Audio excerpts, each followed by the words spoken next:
rejoindre dans le studio pour sa chronique comme tous les vendredis. Bonjour Amélie. Bonjour. Cette semaine, vous nous faites découvrir une méthode originale pour apprendre les langues, notamment l'anglais, sans lire ni écrire. C'est la méthode Eiffel, ce qui signifie English and French Easy Learning. C'est ça, et c'est une méthode surtout qui permet d'apprendre, par exemple, sans assimiler les règles de grammaire ou des listes de verbes irréguliers. C'est un argument qui séduit forcément. Le créateur de cette méthode, Pabst Njokorfal, est parti d'une idée toute simple. Pour apprendre une langue, il faut la parler. Alors il s'est basé sur un concept africain, l'arbre à palabres. Lorsqu'il était petit, il a appris le Wolof en écoutant sa grand-mère raconter des contes et non pas à l'école. Et lorsque les enfants ne comprenaient pas certains mots, sa grand-mère expliquait tout simplement avec le contexte, avec des synonymes. Elle corrigeait évidemment leurs fautes lorsqu'ils essayaient à leur tour de parler et que par hasard ils faisaient des fautes de conjugaison par exemple. Et Pabst a tout simplement adapté cette méthode à l'apprentissage d'une langue étrangère, une langue donc non maternelle. Alors la méthode Eiffel s'adapte à l'âge et au niveau de chacun.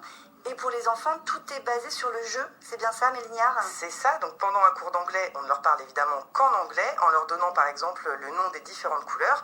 Ensuite, on constitue 2 équipes. On bande les yeux d'un des participants qui doit choisir à l'aveugle un crayon de couleur dans un pot. Lorsqu'il retire le bandeau, il doit nommer la couleur du crayon qu'il tient dans sa main en anglais.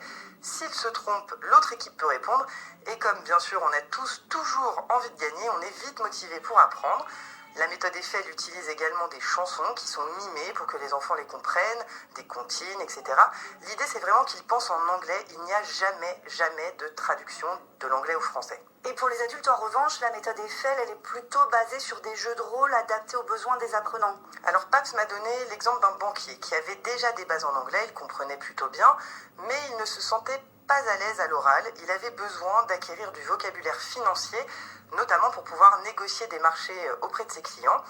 Pendant les cours, il mettait donc en scène des entretiens au cours desquels Pabst utilisait du vocabulaire très spécialisé en lui expliquant ces nouveaux termes, toujours à l'aide de synonymes ou avec le contexte. Il n'y a toujours pas de traduction. Après seulement une quinzaine de cours, donc une quinzaine d'heures seulement, ce banquier se sentait finalement très à l'aise. Il a arrêté sa formation de lui-même et depuis sa formation d'anglais. Et depuis, il a décroché de nombreux contrats qui lui échappaient jusqu'à présent. Bien sûr, les jeux de rôle s'adaptent au niveau et aux besoins de chacun. Et pour le moment, il existe donc des centres Eiffel près de Paris, aux États-Unis, et depuis quelques mois aussi au Sénégal. Comment cela fonctionne en fait, Amélie Lignard ? Alors Eiffel, ce n'est pas une entreprise, c'est une association. Donc les membres s'acquittent d'une cotisation, c'est 45 € par an. Ils payent ensuite 180 € par trimestre pour un cours d'1 heure par semaine. Il y a des réductions pour les familles. S'il y a un deuxième inscrit dans la famille, il paye 2 fois moins par exemple. Aux États-Unis, les centres Eiffel permettent surtout à des Américains d'apprendre le français. Et au Sénégal, le projet est un peu différent. En association avec le ministère local de l'éducation, les cours sont gratuits et destinés à des populations défavorisées. Il y a d'ailleurs aussi des membres de la diaspora sénégalaise qui viennent en vacances au Sénégal et qui en profitent pour suivre des cours dans les centres Eiffel pour apprendre le Wolof, puisque la méthode Eiffel a pour avantage de s'adapter à toutes les langues. Pabst espère aussi réussir à créer des centres Eiffel dans d'autres pays africains, mais en attendant, il est également possible de suivre les cours par Internet, via Skype notamment, ou même par téléphone, donc n'hésitez pas. Pour en savoir plus sur la méthode Eiffel, tout est expliqué sur le site eiffelcenter.fr et le lien direct est comme chaque semaine sur rfi.fr à la page des 7 milliards de voisins. Ah ouais, c'est un bon.